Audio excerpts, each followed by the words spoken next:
Hello Fire Sign, hello Leo, Aries, Sagittarius. Welcome dito sa aking channel. Sending message tayo guys. Alamin natin kung anong messages. Vibration, gabay, energy para sa mga Fire Sign, Leo, Aries, Sagittarius. I hope na makuha mo yung energy. Fire Sign. Clear and shield your energy, El Moria. Pwedeng sa araw na ito, maraming mga negativity sa paligid mo. May mga taong nagsisend sa'yo ng mga conversation sa GC or kano pa man. Okay, Fire Sign, Leo, Aries, Sagittarius. May lady nada tayo. If you're a mother, if you're a wife, if you're a sister or a daughter, babae ka, or pwedeng lalaki ka, babae ka, lalaki, umiwas ka muna sa araw na ito sa iyong nanay, sa iyong asawa, babae, lalaki ka, 'di ba? Sa sister mo, sa anak mong babae, kasi pwedeng etong taong ito ay medyo toxic siya sa araw na ito. Medyo hindi maganda yung gising niya, medyo moody siya. Madadala ka sa toxicity niya. So clear and shield your energy. Parang masaya ka tapos siya malungkot or parang gano'n. So if siya yung kausap mo the whole day, siya yung palagi mong kakwentuhan, pwedeng makuha mo yung negative energy niya.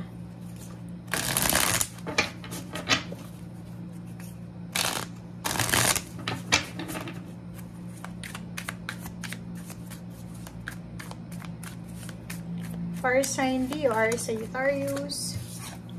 Okay, Ace of Cups. 'Di ba? Kung makikita mo to, sobrang masaya mo eh. Sobrang saya mo, 'di ba? Masaya ka, may dahilan kung bakit ka masaya. Kung makikita mo tong Ace of Cups, umaapaw yung cups mo na parang etong cups mo, umaapaw siya, and then yung umaapaw dito is parang nagbi-build siya na isang puno, na isang foundation. So, ibig sabihin, productive ka, Fire Sign, productive ka, masaya ka. Kaso lang, napapaligiran ka ng mga tao, especially mga babae ito It's either mother, wife, sister, daughter, kung sino man sila na medyo toxic. So, pwedeng sila ang maging dahilan kung bakit yung kasayahan biglang maging kalungkutan siya. So, umiwas ka daw sa araw na ito. Clear and shield your energy. Emperor din, sinasabi ng bara sa'yo dito, huwag kang masyadong emosyonal sa araw na ito. Stability, be logical, huwag kang masyadong emosyonal. Kasi yung Emperor is parang iniisip niya, is your energy to Fire Sign, na kaya niyang lahat kaya niyang gawin, kaya niyang baguhin, kaya niyang magsimula. Basta kaya niya. Confident to na confident. Okay? Nakikita natin dito pwedeng may Fire Sign na Emperor kasi. So, pwede siyang magkaroon ng salary increase, tumas yung posisyon niya sa trabaho.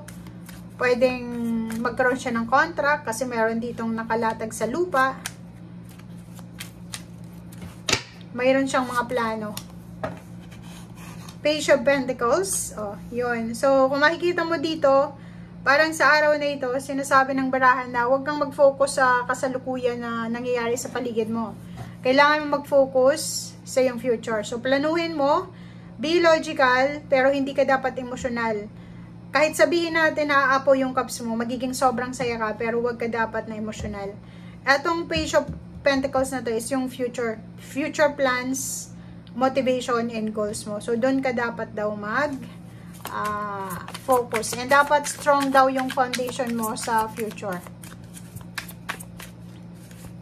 Na kahit i-distract ka ng kahit na sino, ituloy-tuloy mo lang kung ano yung gusto mong mangyari.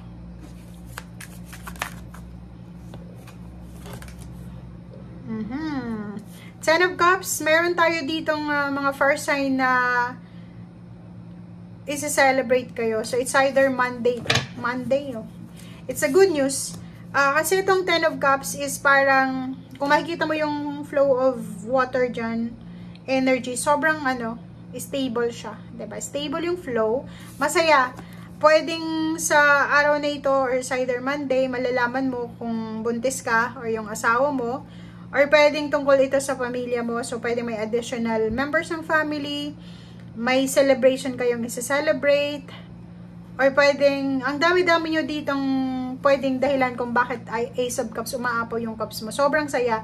Family celebration, family life, family happiness, joy, and prosperity siya. Comment down below if makaresonate ka. Parang perfection ng family yan. Okay, High Priestess. Sinasabi ng same din siya dito, and then dito sa The Emperor and Page of Pentacles. Mayroon kang plano, 'di ba? So magsisimula ka, it's either Monday or Sunday. Magsisimula kang magplano, 'di ba? Paplanuhin mo yung lahat, and susundin mo kung ano yung sinasabi ng intuition mo. Seven of Pentacles, may hinihintay ka bang pera? So, ngayon na Sunday, kung may hinihintay ka, hindi ito darating sa ngayon. Hindi yan mag-a-appear sa iyong bank account. Mag-a-appear yun Sunday night, or pwedeng Monday morning or Monday afternoon or Tuesday.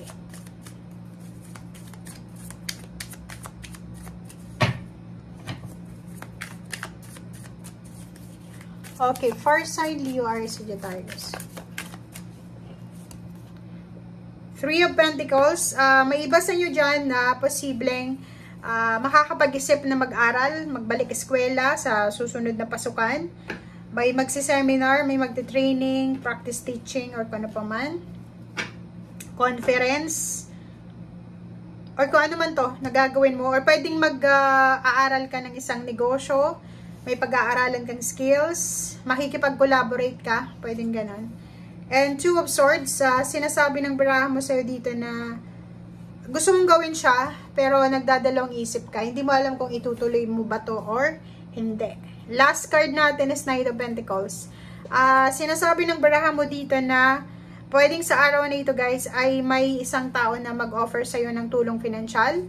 Like, di ba, parang pwedeng kaibigan mo to, pwedeng boss mo, or kung sino man siya. Pautangin ka siguro niya, or pwedeng abunuhan niya muna yung mga expenses. Or pwedeng ang taong ito ay asawa mo, pwedeng kaibigan. Siya muna yung taya ngayon. Siya muna yung magbabayad sa lahat ng mga dapat bayaran. Okay? So, kung makikita mo dito, maganda yung baraha mo sa araw na ito. Kasi parang ang barahang to is Monday, Sunday, and Tuesday. Parang ganon. So, if nag-expect ka ng pera sa bangko mo ngayon, or may magbibigay siya ng pera, oo, may magbibigay sa'yo, pero hindi yun matatanggap sa araw na ito. It's either Monday, Lunes, or Tuesday. Okay? So, thank you guys. Bye!